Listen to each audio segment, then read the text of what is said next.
The conference is sponsored by the Rutgers Cognitive Science Center, and I'm the director. But the people who did the most work on this was Sarah Pixley, who's the executive director, and Manish and Thomas Papa Thomas. Manish will be speaking first and saying some things about Jan's work. Thomas is going to act as the master of ceremonies, so he'll be introducing people. But it's a real personal pleasure for me to have Jan here. I met Jan about 25 years ago at the Ziff Institute in Bielefeld. I went there as a philosopher. I was one of only about a few philosophers there to work with a bunch of vision scientists to learn about vision science. So the title of the project at Ziff was Evolutionarily Internalized Regularities. So Larry Maloney was there. This is when he first started working on the Bayesian stuff, and Don McLeod was there, and Alan Gilchrist, and a number of distinguished vision scientists. So it was a real education for me. I didn't know Jan at that time, and Jan's very quiet, if you know Jan, so he didn't say much. But I noticed that whenever he said anything, everyone listened really carefully. And I got to know Jan very well. My wife was there with me, and we got to know Andrea, too, who's a frequent co-author with Jan. And we visited their home in Utrecht and kept up with them over the years, so it's a real personal thrill for me. This is my first year as director, so here's how the conference came about. I was thinking, well, what are some events we could have? And the first thing that occurred to me is an event in honor of Jan. And so I mentioned this to the vision scientists in the center, Jacob Feldman and Manish and Thomas and Eileen Calvin. They all thought that was a fantastic idea. So I contacted Jan, and Jan said, is this because my 75th birthday? And I had no idea it was the 75th birthday. Sure, in honor of your 75th birthday. So, I mean, I don't have to tell anyone how brilliant and creative Jan is, but one of the things I learned from being at the Ziff with him is how hard he works. So I remember sometimes we'd go out to dinner and people would be drinking beers at dinner and so on, and then we'd go back to our apartments, these very nice apartments in the Ziff. But then I could look over to the apartment Jan was in, and he'd be there on the computer working until late at night. So, in addition to brilliance and tremendous creativity, he's incredibly dedicated worker. So, great honor to have you here, Jan. Personal pleasure for me. So our first speaker will be Manish Zinn, and he's going to tell us about Jan's contributions to vision science.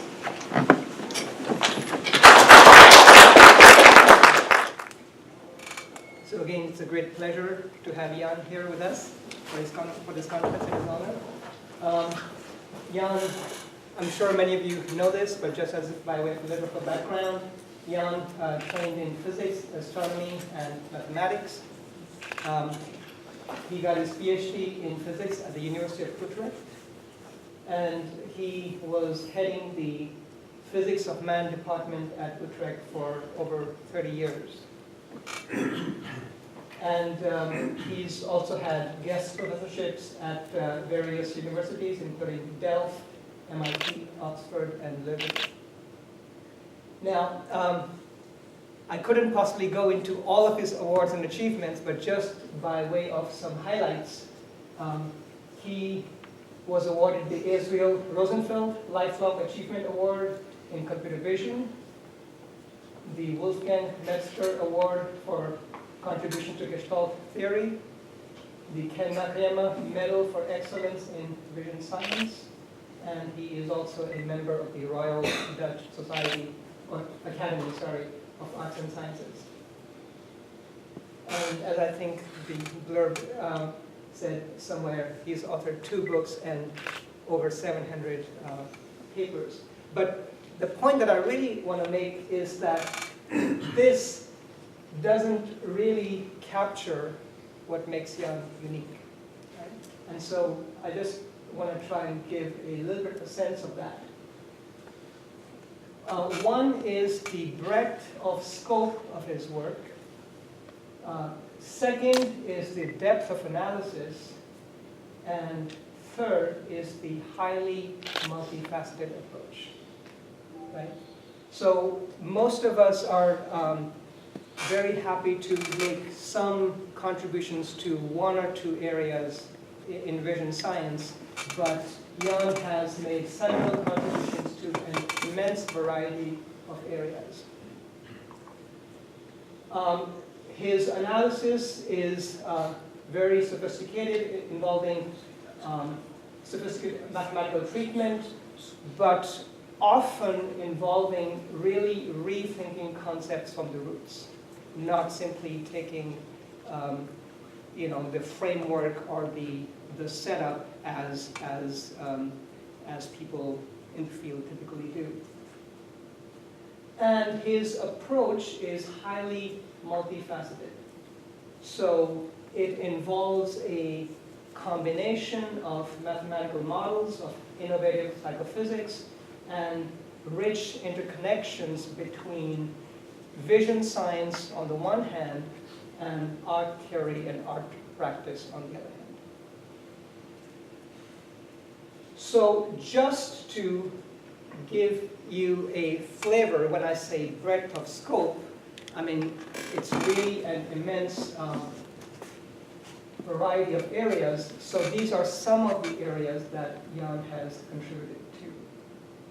Spatial structure in images at multiple scales, motion processing, especially optic flow, motion parallax, and structure for motion, perception of space in pictures as well as in real scenes, perception of 3D surface geometry, also in pictures as well as real scenes, active haptic perception, especially having to do with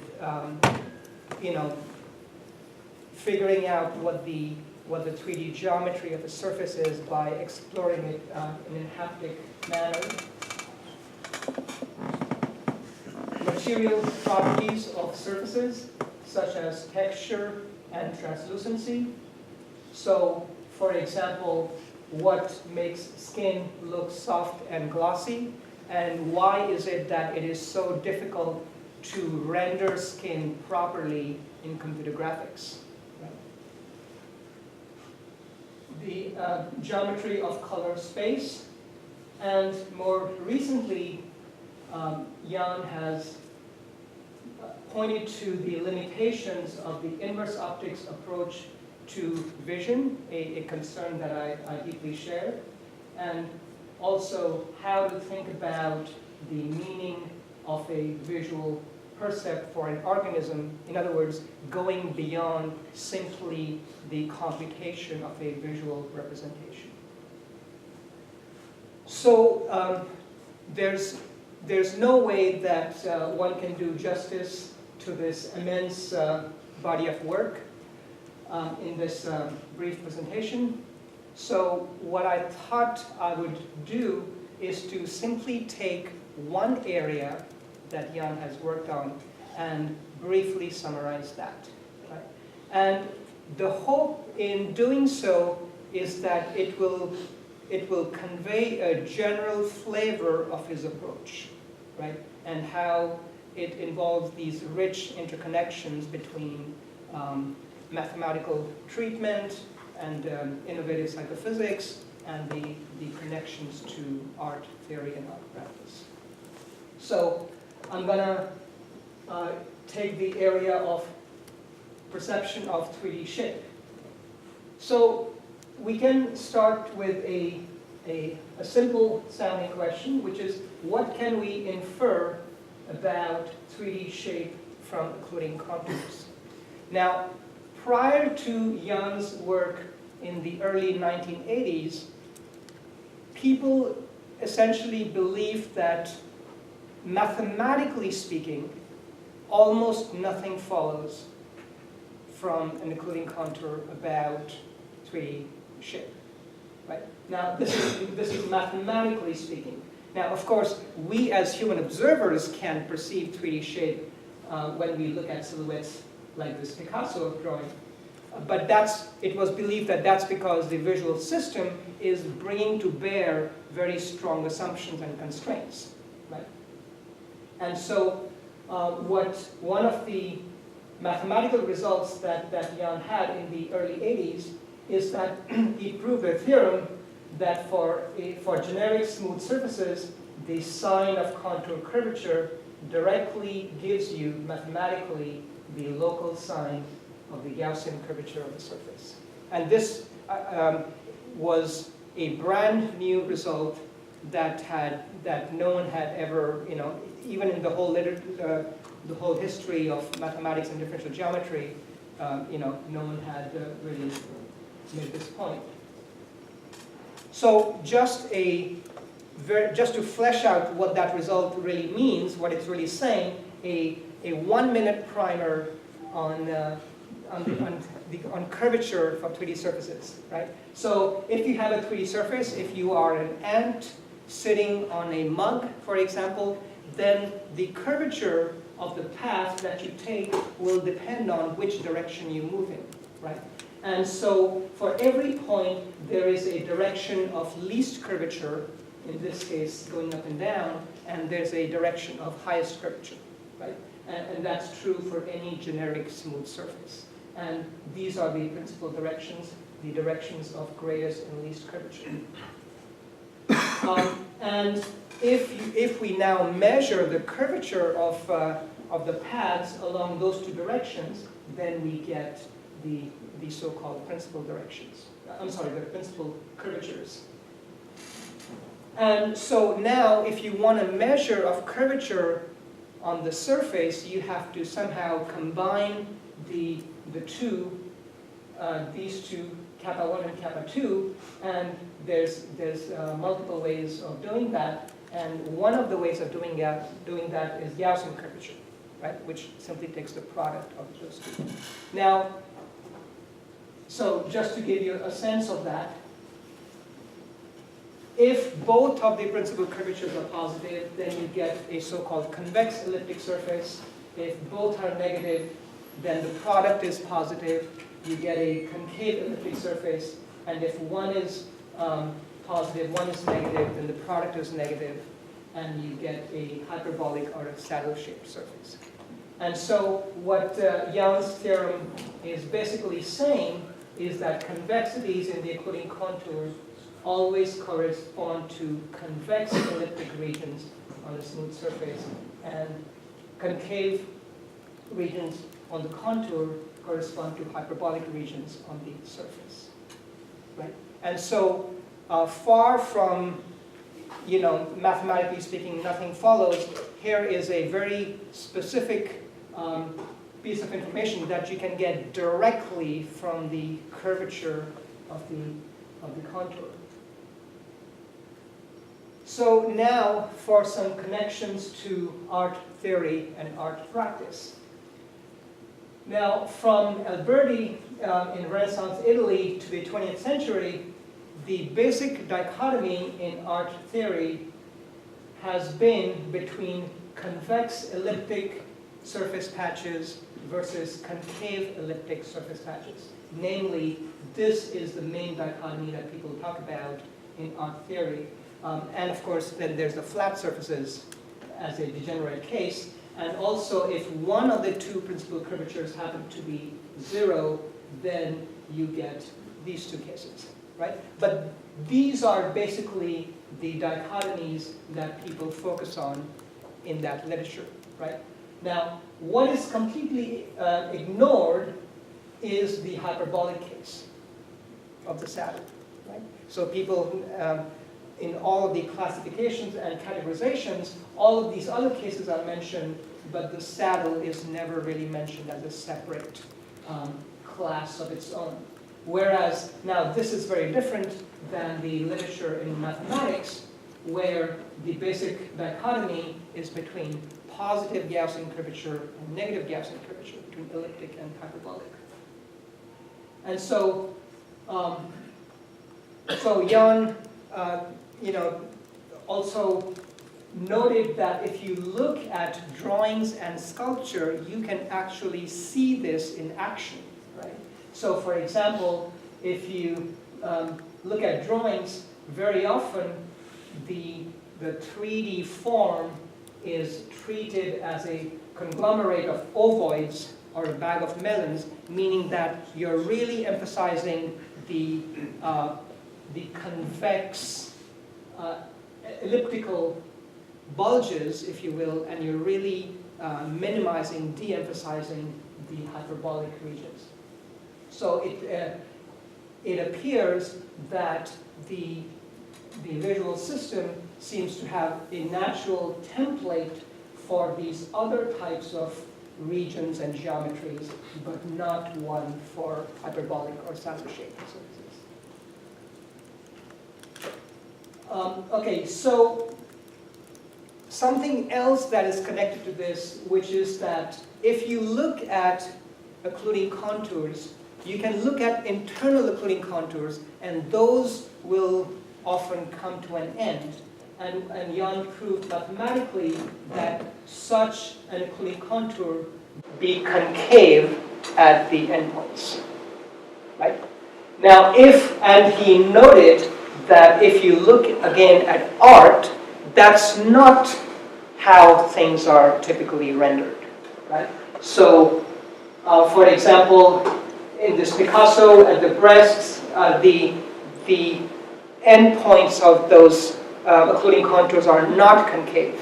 And in some cases where the endpoints should be concave, the artists often feel like they should continue it to the end rather than just ending it like this, which would be the correct way of doing it. And so this is also directly a consequence of basically ignoring these hyperbolic regions, right? Because this is exactly what's happening in this region, because the end point of the contour, in fact, lies in a hyperbolic region, and that is what is being ignored, right? So that's one sort of example of a rich interconnection between a mathematical treatment and the connection to art history and art practice. Now, coming to some innovative psychophysics, if we are looking at pictures that are showing renderings, they could be line drawings as well, they don't have to be shaded images like these ones, then one can ask, how can we quantitatively measure the precise, detailed surface relief that is perceived by the observers? Right? Now, of course, one can obtain a number of summary measures that talk about is this convex here, concave there, or some summary measure of the shape. But that was not the question that they were asking. What the question they're asking is, we actually want a visual depiction of how the surface looks to the observer. We want to be able to visualize how the surface looks to the observer under specific conditions, and how can we measure that in a quantitative way. So they came up with a gauge figure task where you're given the drawing of a surface, and this is a gauge figure. It's an ellipse with a needle sticking out, and it is perceived as a slanted pinhead, if you will. And when you play with this, it becomes very clear when it is or is not aligned with the tangent plane of the surface. So this would be an example of a good fit, and that would be an example of a bad fit, and it's very visually clear. So these are the two parameters, basically the aspect ratio and the orientation of the ellipse, which gives you the slant and the tilt of the surface. So now what they do is they have a tessellation of points on the image, and basically you obtain repeated measurements of gauge figure settings for every point in that tessellation, right? You compute the mean and spread at each location, and now you can ask, is there a surface that is consistent with all of these measurements? Now, keep in mind, the measurements are purely local. So there's no a priori reason why they should all hang together and be internally consistent with a single surface. But the fact is that they do, which says a lot already about the coherent representation of surfaces in the visual system. Excuse me. And so from that, you can integrate the local settings and obtain the actual a representation of the pictorial relief, which is a quantitative way of visualizing what the surface looks like to the observer. So some findings from this method. Many qualitative aspects of the perceived geometry remain fairly stable. So, for example, the distinction between convex and concave, salient landmarks, such as curvature extrema and parts. However, when you look at the quantitative geometry, the detailed pictorial reliefs vary across observers. So this is an example of that for one of the surfaces between two observers, and they also vary across illumination and other viewing conditions. Right? Now, if you ask, okay, so is there a simple relationship between these variations? And the answer is that there is. These variations are mostly captured by depth scalings and more generally by affine transformations.